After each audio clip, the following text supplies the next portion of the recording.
To right the wrong Sharmishta did to Devayani by insulting her, pushing her into the well, and almost killing her, Sharmishta begs Devayani's forgiveness. She tells her that she accepts that she's inferior to her and will prove it by being her slave for the rest of her life. Months and seasons have passed. Sharmishta is now Devayani's slave. One fine day, Devayani, accompanied by Sharmishta and the 1,000 slaves that she had recently inherited, visit the woods. It was the same woods that they had this big fight. But Devayani was feeling great today. It was a good day, and she and her entourage were having a lot of fun.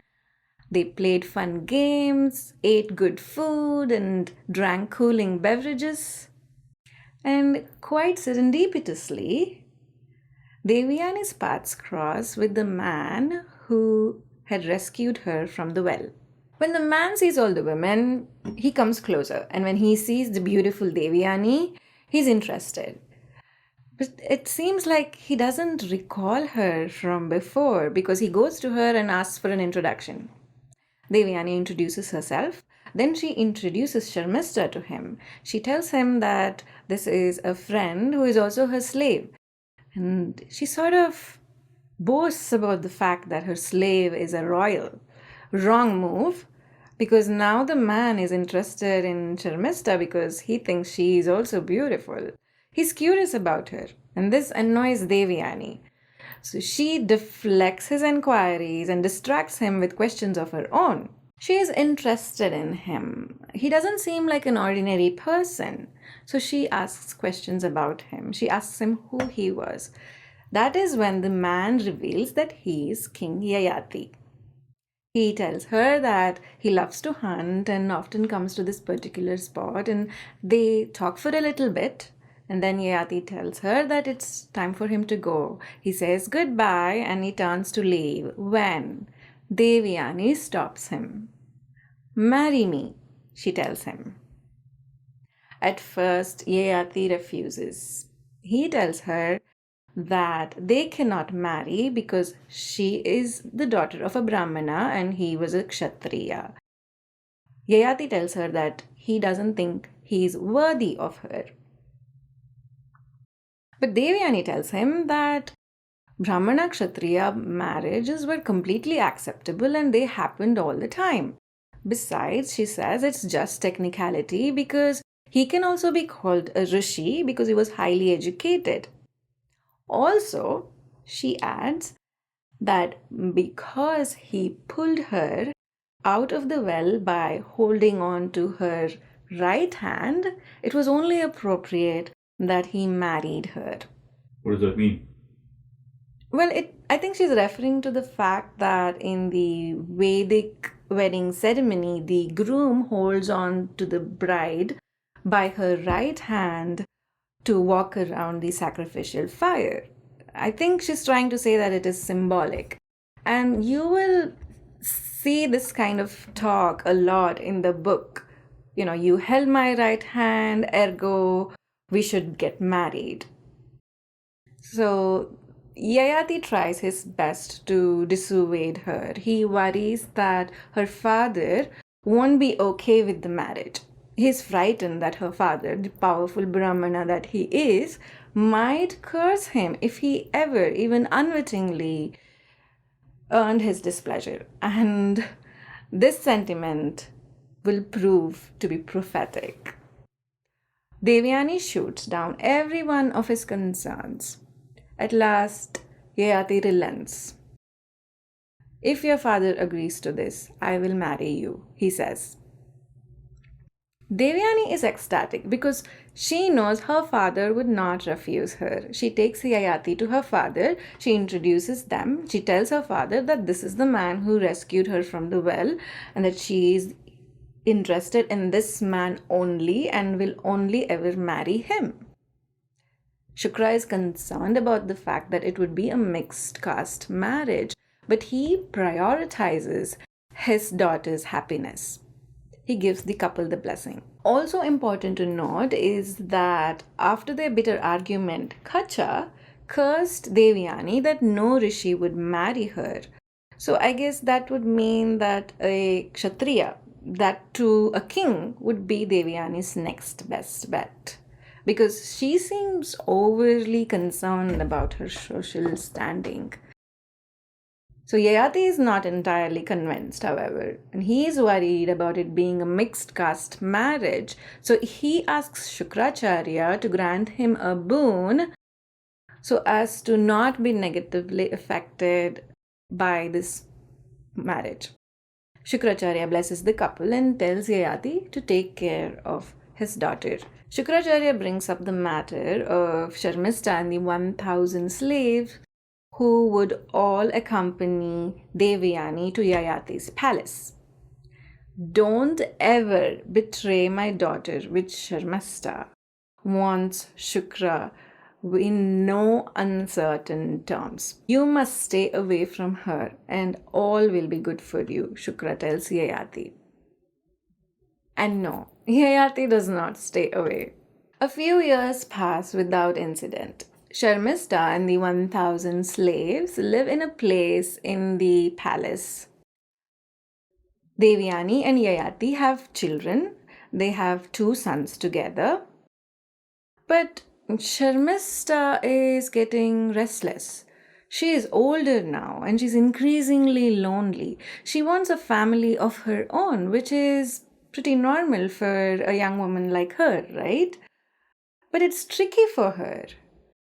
She was living under the roof of the king and queen, and she was under their protection, so she couldn't marry just anybody. And not just that, she may be Devayani's slave, but she was also a princess. That further complicated her situation. No matter how she thought about it, Sharmishta just couldn't find a workable solution for her problem. After a lot of contemplation, she decides that Yayati would be the best person to father her children because, quite frankly, she felt that her options were severely limited.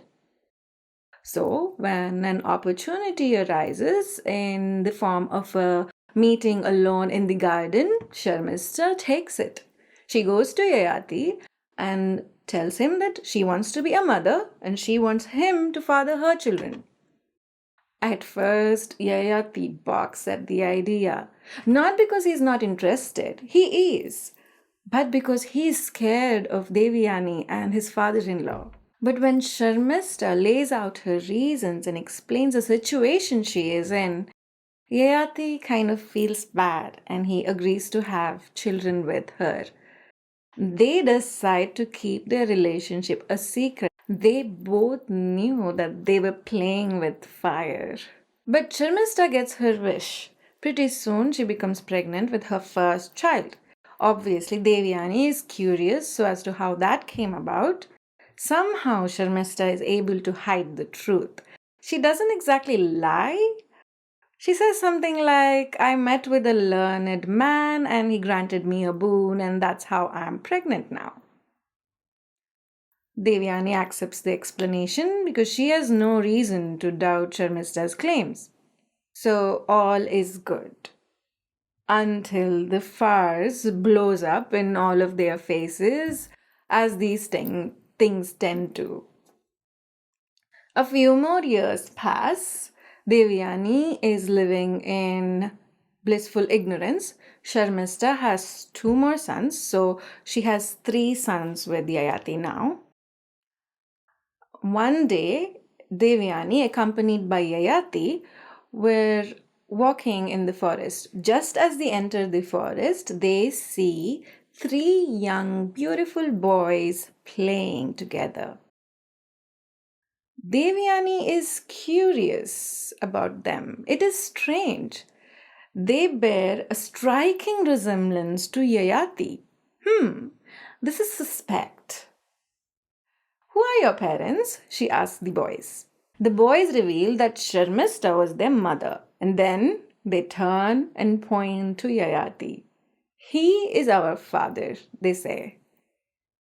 Now, Yayati was not going to acknowledge the children as his in Devayani's presence. His actions hurt the children and they start to cry. Now, looking at the kids' reactions, Devayani figures out that they speak the truth. Devayani is spitting mad. She rushes to Sharmista and starts to attack her. She says, "You are my slave, and yet you act so treacherously. You are finally showing your true colors as the Asuri you really are. You have no concept of Dharma," she tells her. Sharmista defends herself. She says, "Like you, I too chose Yayati, and I've never treated you both badly. Where is the wrong in that? I have not gone against my Dharma," she insists. Devayani is beyond furious. She doesn't even want to share the same space as Sharmista at this point. She walks away. Yayathi is anxious what Devayani will do in her anger. He tries to pacify her, he tries to calm her down, but she is not listening. She goes to her father and reports what happened. So Shukra summons Yayati and confronts him about what happened.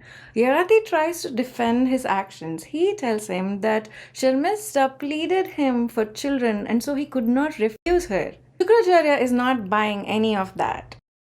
He was not about to let Yayati go easily because of all the betrayal and lies. So he curses Yayati. According to which, Yayati would immediately lose his youth and turn into an old man. Yayati isn't ready to accept the curse. He isn't ready to let go of his youth. There's so much to do and so many pleasures to be had when one was young. And he wasn't ready to give up this lifestyle yet. He pleads with Shukracharya for mercy. He tells Shukracharya that he wants to spend more time with Devayani. Eventually, Shukracharya relents. But as we've spoken about in this podcast, you cannot cancel a curse. So Shukracharya suggests a workaround. So he says he'll allow Yayati to transfer the curse of the old age to someone else. So basically, Yayati had to find another person who would willingly take on the curse of old age in Yayati's stead. Yayati realizes that this is the best he can get. But he makes another deal with his father-in-law. He asks to be granted a boon that whichever son of his agrees to take on the curse of old age would be made the heir to the throne and he would rule successfully. Shukracharya agrees.